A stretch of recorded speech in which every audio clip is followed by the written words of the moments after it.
Hello everyone. In today's video, we're going to talk about how to challenge negative self-talk.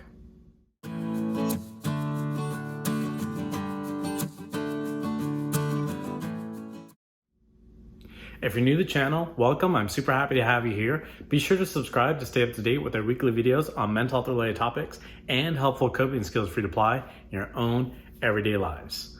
My name is Gabriel Arroyo and I'm a licensed marriage and family therapist located in Southern California. So in today's video, we're going to be talking about how to challenge negative self-talk. So I think that we all experience that. There's always that little voice inside that's saying we can't do something, that we're not good enough, or there's some negative thought that we have about ourselves and we have that negative self-talk. So there's a few examples of what I hear commonly, what I've experienced commonly, and definitely what I address in therapy. So the first one is negative self-talk about our own appearance. So that's a big one that a lot of us experience. So talking negatively about ourselves, how we feel, how we look, how we think that the rest of the world sees us, and that ultimately doesn't do anything good for us. So the challenge that we are going to come up with 3 positive things against that. So countering that. So for example, my own personal example was I've always thought I was too short. Well, actually, even part of my life, I've been told that I was really short. So those that don't know, because we're on YouTube, I'm only 5'6", so I guess I'm relatively short for an adult male. Whatever, no biggie. So when I used to think that, because that was something that I was self-conscious about, and that was some negative self-talk that I had. I was like, I'm too short for this, I'm too short for that, no one's gonna find me attractive, I'm never gonna find love because I'm too short, X, Y, or Z. And so what I do is I challenge those negative self-thoughts with 3 counters. So for every negative thought I have, I'm challenging it with 3 positives. So things that are counteractive to that. So I'm married, so clearly somebody found me attractive. So I'm obviously not too short for my wife.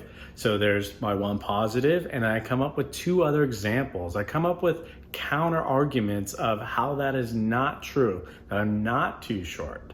So that's the example and the framework that we're going to be using on how to challenge negative self-talk. So ultimately it comes down to positive affirmations. We want to be saying positive things about ourselves, and then especially geared against the negative self-talk that we have. So that's a common one when it comes to our physical appearance. The other big one that I hear in therapy or just in general life is us not feeling our own worth. So not feeling good enough. So I'm not good enough to get X, Y, or Z. I can't do X, Y, or Z. I'm never gonna find this. I'm never gonna do that. So whatever negative self-talk you have, whatever the thought is, we're coming up with 3 positive counters. So if I thought I wasn't good enough, well, I have a very successful job, I'm doing pretty well, I'm helping people, so I'm doing good things. And these are my positive affirmations that are going to be targeted to counter that negative self-talk. So ultimately the framework is using positive affirmations that are very specifically targeted to challenge those negative self-talk or thoughts that we have about ourselves. I'd love to hear some of your guys' challenges or what you do to challenge yourself and that negative self-talk. Comment below with some questions or some examples of what you do to challenge that negative self-talk. So once again, it's all about that positive affirmations. So targeting what's gonna pump you up and overrule that negative self-talk. If you haven't yet, be sure to subscribe to stay up to date with our weekly videos on mental health related topics and helpful coping skills for you to apply in your own everyday lives. Thank you.